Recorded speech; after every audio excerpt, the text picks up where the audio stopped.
प्यार के सात वचन धर्मपत्नी का आज का एपिसोड भाई देखने में बहुत ज़्यादा मज़ा आया।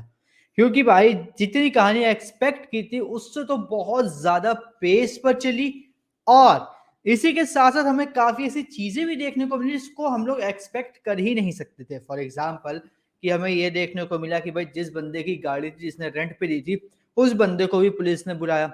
उसके बाद प्रतीक्षा को ऐसा नहीं कि सिर्फ जेल में जाके बंद कर दिया जाएगा, उसको जेल में तो रखा गया लेकिन अभी उसकी कोर्ट से रिमांड लेनी भी बाकी रहेगी और प्रतीक्षा को इस बात का भी हिंट मिलने लगा कि शायद इस पूरे एक्सीडेंट में मल्हार का कहीं न कहीं कोई न कोई रोल होगा। इसके साथ-साथ प्रतीक्षा और रवि के बीच में भी काफ़ी कन्वर्सेशन हुई कि भाई मैं हूँ, ऐसी नहीं हूँ, मुझे मैंने मारा नहीं मारा, इसके बारे में भी काफ़ी कन्वर्सेशन हुई और मल्हार को भी लेकर कहीं न कहीं एक बात साफ हो कि ये बंदा अपने आप को सेव करने के लिए कुछ भी कर सकता है। मतलब इतना ज़्यादा नेगेटिव रोल है मल्हार का कि क्या ही बताएँ। बात तो ये है। लेकिन भाई आज का एपिसोड देखने में प्रॉपर मज़ा आया। तो चलिए आज के एपिसोड का जो रिव्यू आप ये बोले कि कहानी बताना शुरू करते हैं। तो एपिसोड की शुरुआत होती है जहाँ पर रवि और कीर्ति एक-दूसरे को फेस ऑफ कर रहे होते हैं। वहाँ पे पुलिस वाले भी होते हैं, मल्हार भी होता है और उसके चाचा भी होते हैं। अब वहाँ पर क्या होता है उसके चाचा ये बोलते हैं कि हमारी बेटी ऐसा कर ही नहीं सकती, वो ऐसा कुछ भी नहीं कर सकती। मैं उसको बहुत अच्छे से जानता हूँ, ऐसा कुछ भी वो नहीं कर सकती। इस पर रवि बोलता है कि आप वो सॉरी इस पर क्या होता है पुलिस वाले बोलते हैं कि देखिए आपको जो भी कहना है अब कोर्ट में कहिएगा क्योंकि हमारे पास इनको अरेस्ट करने के लिए अरेस्ट वारंट है। ये बात मतलब ये चीज़ सुन के वो अरेस्ट वारंट प्रतीक को दे देते हैं, हाथों में थमा देते हैं कि ये लो आपका अरेस्ट वारंट पढ़ो। तभी क्या होता है कीर्ति रवि से ये बात करती है कि रवि मैंने नहीं मारा उन्हें, मैं आपको कैसे यकीन दिलाऊँ? तो रवि पूछता है कि तो फिर तुम्हारी झुमकी उसके क्या कहते हैं कीर्ति जहाँ पे मरी थी वहाँ पर कैसे पहुँची? कहाँ मतलब वहाँ पर कैसे आई? क्या हुआ था वहाँ पर जो तुम्हारी झुमकी वहाँ पर आके गिर गई? अब यहाँ पे क्या होता है प्रतीक्षा पूरी तरीके से ब्लैंक होती है कि भाई ये क्या बोल रहे हैं रवि, ये कैसी बातें कर रहे हैं कि ऐसा तो कुछ हुआ ही नहीं, ऐसा तो कुछ होना भी नहीं चाहिए, हुआ कैसे? लेकिन फिर उसको धीरे-धीरे याद आता है कि उसने कीर्ति को हग किया था और उस हग के टाइम शायद ऐसा हो सकता है कि उसकी जो झुमकी है वो कीर्ति के कपड़ों में फँस गई हो। फिर वो ये बात रवि को बता ही रही होती है, वहाँ पे रवि क्या होता है बहुत ज़्यादा गुस्से में बोलता है कि बस प्रतीक्षा बस अब झूठ बोलना बंद करो। और फिर से उसके बाद क्या होता है उसके चाचा भी बात करने लग जाते हैं, उसकी चाची भी बोलती है, फिर प्रतीक्षा बोलती है कि नहीं मैंने ऐसा कुछ भी नहीं किया, मैं सच बोल रही हूँ, मैंने ऐसा कुछ भी नहीं किया। लेकिन फिर एंड में क्या होता है रवि बोलता है कि देखिए, जो भी है जैसा भी है तब इशारे से बोलता है कि मतलब हो गया काम, मैं जा रहा हूँ यहाँ से और रवि के वहाँ से निकलते उसके घर से निकलते ही प्रतीक्षा के घर से निकलते ही जो क्या नाम है उसका जो पुलिस वाले होते हैं वो भी प्रतीक्षा को लेके चले जाते हैं जीप में। अब उस प्रतीक्षा को जीप में लाने से पहले क्या होता है सॉरी रवि ना 2-3 चीज़ें बोलता है कि जैसे मेरा प्यार तुमने छीना है वैसे तुम भी ज़िंदगी भर अकेले रहोगी और मैं इस बात को मेक श्योर करूँगा कि तुम अपनी पूरी लाइफ़ अकेले गुज़ारो। अगर तुम्हारी किसी से शादी भी होगी तो तब भी वो तुम्हारा नहीं होगा, वो तुम्हें प्यार नहीं दे सकेगा। ऐसी-ऐसी काफ़ी सारी बातें बोलता है वो जो प्रतीक को बिल्कुल भी अच्छी नहीं लगती, जो प्रतीक्षा के चाचा होता है, वो इसी बात पे भड़क जाते हैं। और इन सब बातों को सुनकर रवि बहुत ज़्यादा बोर हो चुका होता है, फेड अप हो चुका होता है, तो वो बस वहाँ से चला जाता है घर के बाहर और उसको घर से बाहर जाता हुआ देखकर पुलिस वाले भी क्या करते हैं, प्रतीक्षा को लेकर घर के बाहर आ जाते हैं जीप में बैठाने। और जब प्रतीक्षा को जीप में बैठाकर ला रहे होते हैं, तो पूरा मोहल्ला देख रहा होता है कि भाई ये क्या हो रहा है, प्रतीक्षा को जीप में बैठा के ला रहे हैं, मतलब ये तो कितनी सीधी लगती है, सब बातें करने लग जाते हैं। कि ये तो कितनी सीधी लगती थी, लेकिन देखो इसने क्या काम किया, क्या कांड कर रखे हैं। ये तो देखो आज हमें पता चला कि ऐसी-सी है, ये ऐसा-ऐसा इसने करा, ये सब बातें वो करने लग जाते हैं। अब प्रतीक्षा को जब जीप में बैठा रहे होते हैं, तब क्या होता है सबके सब प्रतीक्षा को गले लगा रहे होते हैं। तो इस चीज़ को देख के रवि ये कहता है कि कम से कम तुम अपने मतलब परिवार वालों को आखिरी बार गले तो लगा पा रही हो, लेकिन मुझे मुझे तो तुमने इस चीज़ का भी मौका नहीं दिया कि मैं सॉरी कीर्ति को गले लगा सकूँ उसके आखिरी टाइम पे। फिर क्या होता है, रवि अपनी गाड़ी में बैठ के वहाँ से निकल जाता है और जो क्या कहते हैं, प्रतीक्षा थी उसको जीप में बैठा दिया जाता है और फिर वो उसको पुलिस स्टेशन ले आते हैं। अब पुलिस स्टेशन लाने के बाद क्या होता है कि उसको अंदर फेंक दिया जाता है जेल के अंदर और फिर क्या होता है, हमें प्रतीक्षा लगातार बोल रही थी कि प्लीज़ मेरी बात पर विश्वास कीजिए, मैंने ऐसा कुछ भी नहीं किया, प्लीज़, प्लीज़ आप विश्वास कीजिए मेरी बात का। लेकिन पुलिस वाले उसकी बात को नहीं सुनते और वो वहीं पर ही क्या करते हैं, उस बात को मना कर देते हैं। लेकिन तब भी प्रतीक्षा वो लगातार बोलती रहती है, तो पुलिस वाला क्या करता है, वो इनडायरेक्टली ये बोलते हैं कि क्या कहते हैं क्या कहते हैं, पता नहीं अमिताभ बच्चन मेरा दोस्त है, शाहरुख खान से मेरी बातचीत है, मतलब ऐसे-ऐसे कुछ लोगों के बारे में बोलता है कि भाई इनसे और पुलिस वाले की बहुत अच्छी बातचीत है। तो प्रतीक्षा यहाँ पे पहले तो कन्फ्यूज़ होती है और फिर वो बोलती है सॉरी, क्योंकि पुलिस वाला जो ऐसी-ऐसी बातें बोल रहा है तो उसका कोई सेंस नहीं बनता। लेकिन पुलिस वाला बोलता है कि ऐसे तो बातें मैं भी कर सकता हूँ, लेकिन जब तक इन सब बातों का सबूत नहीं होगा तो हम लोग कैसे मानेंगे कि ये बातें सच है? बिल्कुल वैसे ही कानून है।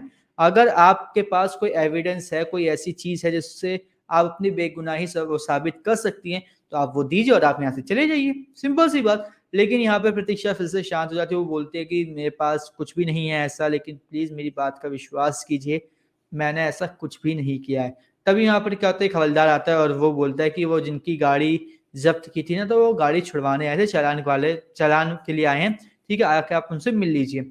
और तभी यहाँ पे सीन कट करके हमें ये दिखाया जाता है कि जो प्रतीक है, वो ये सोच रहा होता है कि अब वो किस बड़े आदमी को फ़ोन करे, किस बड़े आदमी को कॉल लगाए ताकि वो क्या करे, प्रतीक्षा को छुड़ा ले। और उससे पहले क्या होता है, वो मल्हार से भी कहता है कि तू कैसा पुलिस वाला है रे? तूने अपने मतलब के तू बस पुलिस वाला बना है। प्रतीक्षा तेरी होने वाली बीवी है, उसको भी तो छुड़ा, तो कुछ कर तो। तो मल्हार बोलता है, "हाँ, हाँ, जी चाची जी, मैं करता हूँ मैं ओह सॉरी मासी जी मैं कुछ करता हूँ मैं उसका" वो वहाँ से निकल जाता है। और प्रतीक भी अपनी मतलब दूसरी साइड लगाता है कि फ़ोन कर के कि भाई कहीं से किसी न किसी तरीके से कुछ न कुछ ऐसा हो जाए कि वो कीर्ति को वहाँ से बाहर निकाल सके। लेकिन वो वहाँ पे सीन में कट करके दिखा दिया जाता है। अब हमें ये देखने को मिलता है कि जो कीर्ति है वहाँ पर मतलब जिसने मल्हार ने जो गाड़ी रेंट की थी जिस बंदे से, वो बंदे और जो उस गाड़ी का असली ओनर होता है वो लोग पुलिस स्टेशन में आए, फिर उनको बताया जाता है कि भाई आपकी गाड़ी से एक्सीडेंट हुआ है। तो वो जो मतलब जिसको उसने पैसे दिए थे मल्हार ने कल के एपिसोड में ₹5000, तो उस वो बोलते हैं कि मल्हार ने एक्सीडेंट किया है।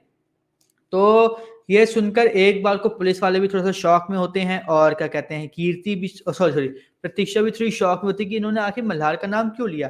फिर वो अपने मतलब जो-जो चीज़ उसके साथ हुई थी उस दिन उन सब चीज़ों को जोड़ने लगता है और वो धीरे-धीरे ये सोचती है कि ऐसा तो नहीं कि मल्हार जी ने ही किया हो, क्योंकि वो बहुत ज़्यादा अजीब-सा बिहेव कर रहे थे। लेकिन वहीं पे दूसरी तरफ ये बातें हो रही होती हैं मतलब गाड़ी वाले से कि आपकी गाड़ी ज़ब्त हो चुकी है, अब जब तक इन्वेस्टिगेशन चलेगी तब तक वो गाड़ी हमारे पास ही रहेगी, ठीक है? और जैसे इन्वेस्टिगेशन खत्म हो जाएगी वो गाड़ी आपको मिल जाएगी, ये सब बातें होती हैं और एक पेपर पर साइन करवा के वो लोग वहाँ से उनको भेज दिया जाता है। लेकिन यहाँ पर क्या होता है, जिस गाड़ी वाले को ₹5000 दिए हैं मल्हार ने, वो अपना मुँह नहीं खोलता कि देखो भाई ये चीज़ है, वो चीज़ है।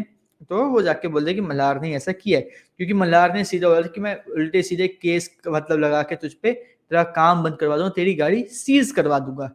ये बात बोली जाती है। तो वो इस बात से डर जाता है और वो क्या करता है, वो बात बोलता नहीं कि नहीं मल्हार ने ही एक्सीडेंट किया है और वो बात वहीं पे रफ़ा-दफ़ा कर दी जाती है। अब हमें भाई ये देखने को मिलता है कि जब वो गाड़ी वाले और वो लड़का जब वहाँ से जा रहे थे, तो प्रतीक्षा उसको बुला के बात-वात करती है कि भाई किसने क्या-क्या किया? तो वो बोलता है कि मल्हार ने ₹5000 दिए थे एक्सीडेंट के और उसने बस और कुछ बोला भी नहीं और बस ये बात होगी।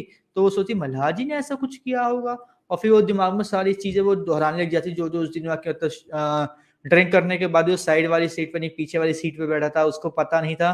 तो वो वहाँ पर था नहीं जहाँ पे एक्सीडेंट हुआ, तब भी उसको ये कैसे पता चलेगा कि वहाँ पे किसी का एक्सीडेंट हुआ है? और भी काफ़ी सारी चीज़ें होती हैं, काफ़ी सारी बातें होती हैं, वो अपने दिमाग में रिकॉर्ड कर रहा होता है, वो कर रही होती है प्रतीक्षा।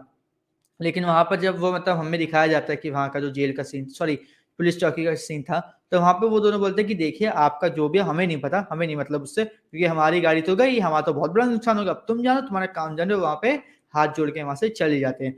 अब प्रतीक्षा बस वही सब चीज़ें सोच रही होती है कि आखिर क्या नहीं, क्या नहीं और यही सब चीज़ें सोच रही होती है, वहीं पे ये एपिसोड आज का खत्म हो जाता है, बस। लेकिन आज के एपिसोड में कुछ चीज़ें थी जिनको थोड़ा-सा और भी ज़्यादा क्रिएटिव वे में दिखाया जा सकता था। जैसे कि प्रतीक जो है वो अपने शायद किसी कॉन्टैक्ट से बात करते, फिर वो पुलिस वालों से बात करता, फिर कुछ और ऐसा होता। तो वहाँ पे थोड़ा-सा कहानी को इंटरेस्टिंग बनाया जा सकता था, जिसको सीधे से कट कर दिया गया। उसके बाद जो आज के एपिसोड का मेन फ़ोकस था वो था कि भई रवि और प्रतीक्षा के बीच में जो भी कन्वर्सेशन हो रही है, फिर प्रतीक्षा को जो जेल ले जाने वाला जो सीन था, उस पे पूरा का पूरा सीरियल फ़ोकस था जो निकल गया। उसके बाद कुछ देखने के लिए इंटरेस्टिंग बचा नहीं। प्रतीक्षा भी बड़ी शांत सी हो गई थी, उसकी आँखों से आँसू-वाँसू सब बंद हो गए, रोना-वोना बंद हो गया और कुछ मतलब कुछ एक्साइटिंग देखने को नहीं मिला पुलिस स्टेशन में, जो थोड़ा-सा ना अजीब-सा लगा। उसको अच्छा बनाया जा सकता था, उसको इंटरेस्टिंग बनाया जा सकता था कुछ और हेर-फेर करके, लेकिन वो हेर-फेर नहीं किए गए। अब फॉर एग्ज़ाम्पल अगर हम बात करें तो वहाँ पे पुलिस स्टेशन में जब क्या कहते हैं प्रतीक्षा को डाला गया तो उसी वहाँ पे कोई और 2-3 और लोगों को बैठा देते, जो मतलब किसी मतलब और रेड-वेड पड़ी हो फिर वहाँ से आए हों, तो उनके साथ वो बैठे तो उनके साथ इसका कन्वर्सेशन होता, उसके बाद प्रतीक्षा को दिखा दिया जाता कि भाई वो देखो किस तरीके से वहाँ पे उसके साथ बिहेव किया जा रहा है, क्या हो रहा है प्रतीक्षा के साथ, ये सब चीज़ें भी दिखाई जाती है। फिर वहाँ से भागते-भागते प्रतीक्षा के चाचा आते हैं पुलिस स्टेशन में, फिर वहाँ पे बोलते हैं कि कम से कम इसको अलग सेल में रख दे, तो वहाँ पे थोड़ा-सा ड्रामा क्रिएट किया जा सकता था। कुछ ऐसी सिचुएशंस डाली जा सकती थी जिससे हम लोग बोल सकते थे कि भाई ये जो है मतलब क्या कहते हैं, अरे ये जो सीन था पुलिस स्टेशन वाला, वो थोड़ा-सा और इंटरेस्टिंग बनाया जा सकता था। अब जो प्रतीक के और वो जो जिसको गाड़ी वाला था जो, उन दोनों का आमना-सामना भी करवा सकते थे, तो वो भी थोड़ा-सा मतलब चटपटा-सा हो जाता। ठीक है, उसकी चाची भी आ जाती तो वहाँ पे और चटपटापन आ जाता। लेकिन उसको ना पूरा बोरिंग कर दिया, मतलब अच्छे खासे सीन को ना इन्होंने बिल्कुल वेस्ट कर दिया। उसको बहुत अच्छा अट्रैक्टिव बनाया जा सकता था, लेकिन इन्होंने उस पे फ़ोकस नहीं किया, तो ये बहुत बड़ी गलती लगती है मुझे कि भाई उस चीज़ को क्यों ठीक नहीं किया गया। वेल आपके अकॉर्डिंग आज का एपिसोड कैसा लगा हमें कमेंट करके ज़रूर बताएँ, क्योंकि मेरे अकॉर्डिंग तो भाई आज के एपिसोड को 4 नंबर दूँगा 5 में से, 4 स्टार दूँगा 5 में से, क्योंकि थोड़ा-सा बोरिंग लग गया था आज का एपिसोड। अगर उस बोरिंग पने को हटा दें, तो आज का एपिसोड काफ़ी ज़्यादा इंटरेस्टिंग था और काफ़ी ज़्यादा मज़ेदार था। स्टोरी भी बिल्कुल सही स्पीड में गई है, सही पेस पर गई, सब कुछ बढ़िया था। तो अब आने वाले धर्मपत्नी के एपिसोड्स की जानकारी के लिए, रिव्यूज़ के लिए, कहानी के लिए हमारे चैनल को सब्सक्राइब कर लीजिए, बेल आइकन को दबा लीजिए ताकि आपसे मिस ना हो हमारा कोई भी लेटेस्ट अपडेट।